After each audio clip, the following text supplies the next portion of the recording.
may relasyon o dahil sa trabaho. Ito pa rin ang mga tinitignang anggulo sa pagpatay sa vlogger na si Mima Alicia Lipata sa Caloocan City ayon sa PNP.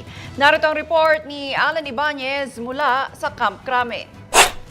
Dalawang anggulo ang tinitignan ng Special Investigation Task Group ng Northern Police District sa kaso ng pagpatay sa political vlogger na si Mima Alicia sa Caloocan City. Batay ito sa mga CCTV footage sa lugar at sa mga salaysay ng mga nakakita sa pamamaril.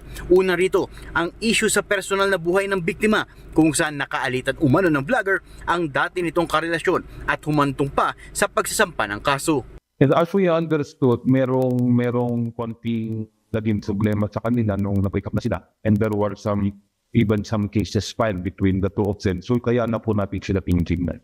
Pero nilinaw ni Ko na hindi ito nangangahulugan na ang dating kasintahan ng biktima ay isa ng persons of interest sa kaso. Maliban sa personal na issue, sinilip rin nila ang tungkol sa trabaho nito bilang isang content creator kung saan nakasentro ang kanyang mga ipinapalabas sa isyong politikal. Tinitignan natin lahat, ma'am, but according sa initial report from the Northern Police District, it could be something personal, yung personal life po niya.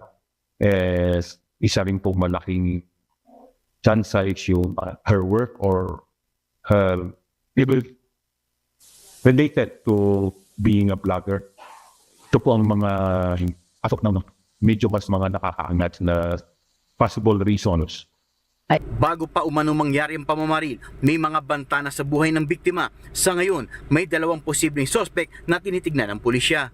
Meron na po tayong tinitignan, sir, na possible perpetrator po nitong criminal. So, wag lang po sana natin pangunahan.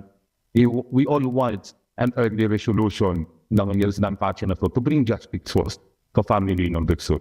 Una nang inatasan ni PNP Chief General Jose Melencio Sinartates Jr. ang Anti-Cybercrime Group na tumulong na rin sa investigasyon sa pamamagitan ng pagsusuri sa mga post at iba pang nilalaman na inilathala ng biktima sa kanyang social media platforms.